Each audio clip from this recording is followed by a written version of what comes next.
কই মাছের তেল ঝাল করছি। তো কই মাছের তেল ঝাল করার জন্য দেখুন কই মাছগুলো যে ছাড়িয়ে এনেছি মাঝখানে একটু একটু কেটে দিচ্ছি, কারণ না হলে নুন ঢুকবে না। বড় বড় কই মাছ, খুব বড় বড় কই মাছ, এবং ডিম, প্রত্যেকটা কই মাছের ডিম ভর্তি।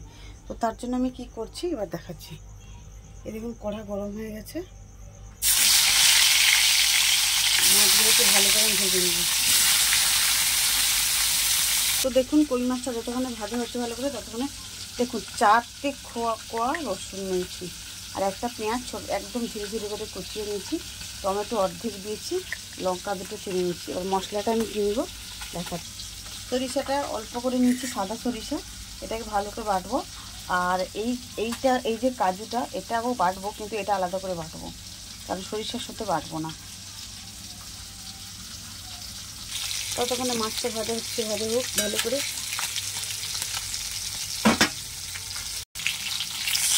মাছটাকে উল্টে দিই,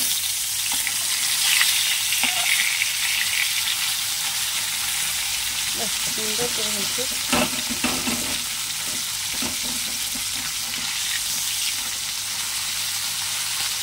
বেশ বড় বড় কই মাছগুলো, বেশ বড় বড়।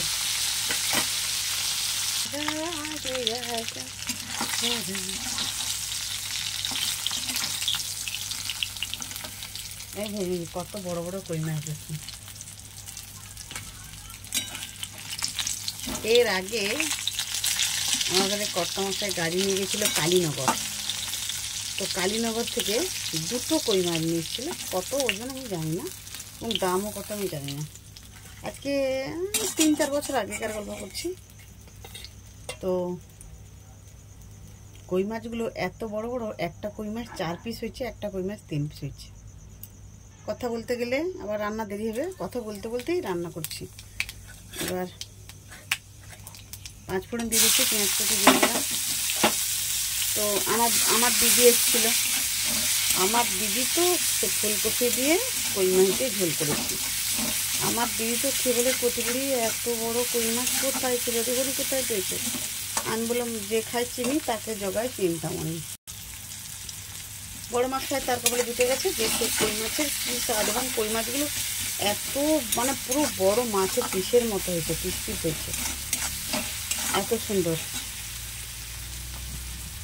তো আমি বললাম জানি না তোমার জামাই কোথায় গেছিলো, তো সে নিয়ে এসছে। দিদি বলছে জানি যদি পায় আমার জন্য আনতে। আর সেই কই মাছ আর দেখতে পাইনি, আজকে 4-5 বছর হয়ে গেল, কিন্তু সেই কই মাছের কী স্বাদ। এবং মাছগুলোর ডিম তো ভর্তি, এবং হলুদ হয়ে গেছে মাছগুলো একদম। কর্তামশাই ঘর ধুয়ে গেছে, আবার চাল ফেরত দিয়ে নিয়ে এসছে। ওই চাল আমাদের পছন্দ হলো না, তো ওই জন্য এই দেখুন রসুন বাটা দিচ্ছি। তো আমার দিদি বললো ওই বাবারে কত বুঝলে কি সুন্দর মাছ, ওই কই মাছ আর দেখতেই পাওয়া যায়নি। কিন্তু প্রায় বাজার থেকে কই মাছ নিয়ে আসে, অত বড় আর অত টেস্টি হয় না, ওই রকমই ব্যাপার একটা। আর তো এই দেখুন সরিষা লঙ্কা সব দিয়ে দিলাম।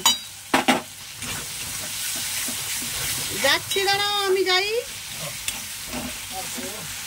এবারে কি নিয়ে এসছো? তারপরে এর মধ্যে তুমি চলে এলে নি, দাদার কাছে কতক্ষণ বসছিলি? অল্প জল দেবো, কারণ মাছগুলো তো কড়া করে ভেজে নিচ্ছে। দেখো কত বড় ডিম, সব কই মাছগুলো ডিম ভর্তি, জানো? হ্যাঁ, তেল ঝাল করছি তো, এই দেখো, দেখছো কত বড় বড়। এই যে দেখুন মাছগুলো দিয়ে দিলাম। আমি খাবো এইগুলো, সব বড় বড় মাছগুলো আমি খাবো। আর একটু জল দিতে হবে। ততক্ষণে কাজুটা বেটে নি, কাজুটা এখনো বাটিনি। হ্যাঁ,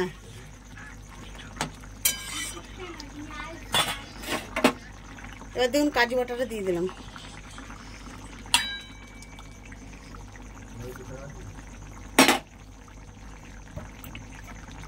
দিয়ে দিলাম একটু কাঁচা সরিষা তেল দিলাম। আগে আমার ঘরে সত্যি বলতে প্রচুর তেল খাওয়া হতো, এখন কর্তামশাই যতদিন থেকে শরীর খারাপ হচ্ছে তেলের পরিমাণটা অনেক কমে গেছে।